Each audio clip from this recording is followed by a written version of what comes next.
महाकाली, रक्त बीज का महाविनाश। जब असुरों का अत्याचार चरम पर था, तब रक्त बीज का वध मां काली के सबसे भयंकर और शक्तिशाली स्वरूप की उत्पत्ति का कारण बना। देवी महात्म्य के अनुसार यह कथा इस प्रकार है। शुंभ और निशुंभ की सेना में रक्त बीज सबसे शक्तिशाली सेनापति था। उसे भगवान शिव से एक विशेष वरदान प्राप्त था। यदि उसके शरीर से रक्त की एक भी बूंद धरती पर गिरती, तो उस बूंद से बिल्कुल वैसा ही शक्तिशाली एक नया रक्त बीज उत्पन्न हो जाता। युद्ध के मैदान में उसकी यह शक्ति देवताओं के लिए अभिशाप बन गई थी।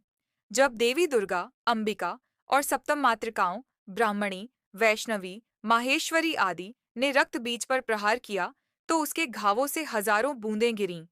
देखते ही देखते पूरा युद्ध क्षेत्र हजारों रक्त बीजों से भर गया। देवता भयभीत हो गए, क्योंकि वे जितने असुर मारते, उससे दुगुने पैदा हो जाते। मार्कंडेय पुराण में इस युद्ध का विस्तार से वर्णन है।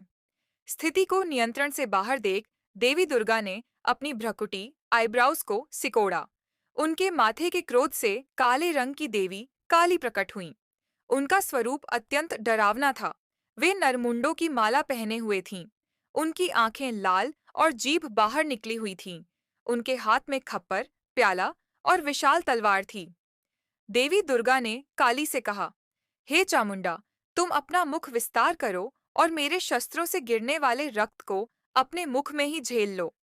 जैसे ही दुर्गा जी रक्त बीज पर प्रहार करतीं, काली माँ अपनी विशाल जीभ फैलाकर सारा रक्त धरती पर गिरने से पहले ही पी जाती। जो रक्त बीज पहले से पैदा हो चुके थे, काली माँ ने उन्हें भी चबाना शुरू कर दिया।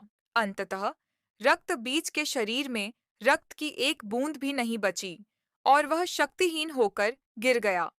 इस प्रकार माँ काली ने उस अजेय असुर का अंत किया।